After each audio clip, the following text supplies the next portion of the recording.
winning Motor Trend Truck of the Year 3 times in a row, that had never been done before. Then again, neither had a 12-inch touchscreen or 1,000 pound-feet of torque.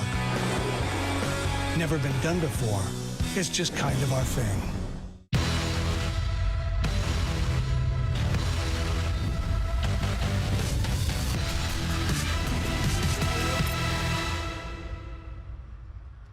Flames TV live at the Intermission, brought to you by Ram Truck, winner of Motor Trend Truck of the Year for the 3rd year in a row. Brendan Parker alongside Sportsnet 960 color analyst Peter Loubardias stops in for the Intermission, breaking down a 2-0 Maple Leafs lead here through 20 minutes. And I'd say a little bit of a different perspective in terms of what we saw from the first meeting of these two teams head-to-head to this period. This one a little bit more heavily in favor to the Maple Leafs. What was your takeaway from the first? Well, Brendan, I thought one of the stories was coming out of Sunday afternoon's game, that even though the Leafs won, my guess is the coaching staff and that team didn't feel like they were anywhere near at their best.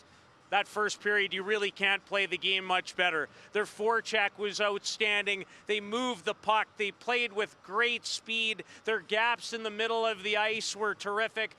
They were under almost no duress. And at the other end of the rink, they had the Flames under duress all period long. I give them a lot of credit. The Flames, at times, look pretty overwhelmed.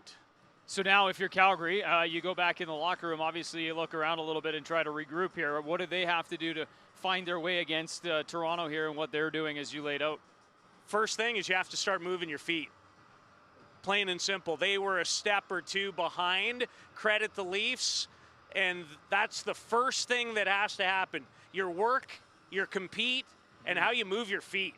They look like they were in quicksand. The other group, they were absolutely flying and were great in all 3 zones. Well, let's take a look at the 2 goals from the Toronto Maple Leafs in that period. Obviously, the shots kind of speak for themselves, 10-1 right now in favor of Toronto. But here's a look at what the offense produced. And one of them is actually a play that starts in the own zone for the Toronto Maple Leafs, and they bring it all the way back on a 3-on-2.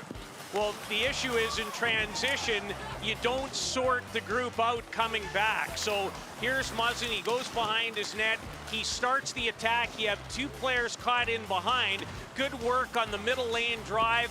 Justin Holl is someone that's hard to account for. He jumps up, and I felt bad for Jacob Markstrom because he made an outstanding first save off Wayne Simmons, who has scored in back-to-back games, and Simmons beats him on the rebound.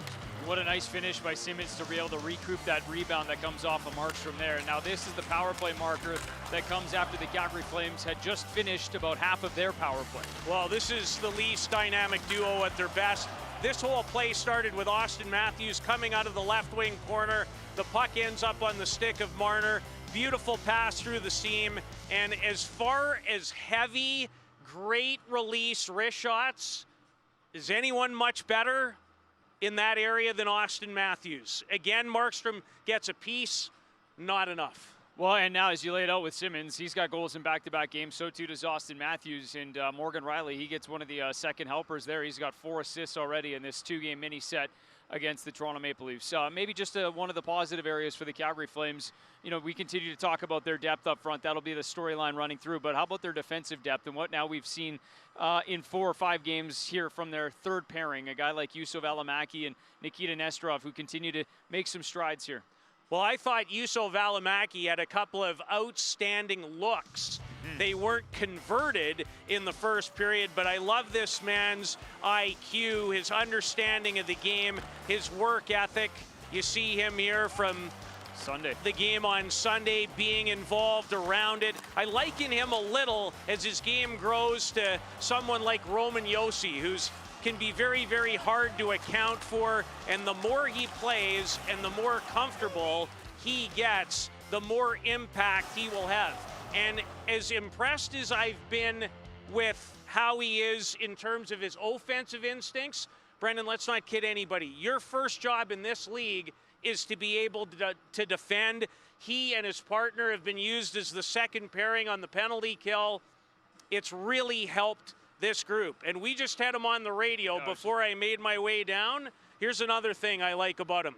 There were no punches pulled. He flat out said, we were not good enough in any single area. Well, it's interesting because I just spoke to him yesterday, too, in that same conversation about finding consistency. I mean, it's come from a lot of members of the Calgary Flames in the early part of the season, and will continue trying to find that 60-minute game, the consistency level. Obviously, the Flames will look to improve upon there. Just one interesting other fact about, Juuso and talking about that comfort level. I mean, he explained the confidence rising, even though he's getting chances and they're not going in yet.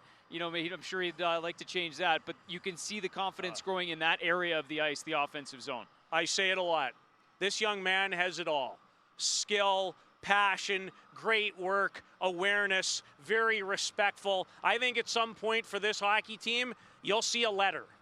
He's been a leader everywhere he's been on his way to the National Hockey League. This guy, in one phrase, he gets it. Yeah.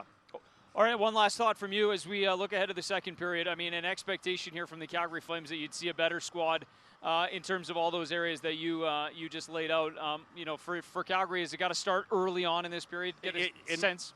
You hope that there's some build from the last couple-minute penalty kill. Yep. You've got to, like I said earlier, Brendan, move your feet, get some pucks in, make better puck management decisions, put the Leafs under a little pressure. It's been too easy for them, and they deserve a lot of credit. I never don't want to focus on one team because the Leafs were really good. The Flames can be much better in the last 40. And expect them to be. Thanks for your insight here in this first intermission. Enjoy the second. Yeah, you too. Thank you. Peter Loubardias here stopping in the first, and let's check in on the RE/MAX 50-50 brought to you by, RE/MAX. It's Calgary Flames Foundation 50-50 draw that happens for every home and away game. $220,000 the current pot as we continue to rise up. That draw will close at 10 p.m. tonight, 9 a.m. to 10 p.m. for every home and away game this season, going into support of the Calgary Flames Foundation. Coming up in the second intermission, we'll chat with Candice Gowdy, who will stop in and explain where some of those funds will go, and it's important as it supports local charities in southern Alberta. We'll be back in the second intermission. Enjoy the second period. We call it the Ram 1500 Limited. But truth be told, there's nothing limited about it. Ram 1500, winner, J.D. Power Award for Best Driver Appeal.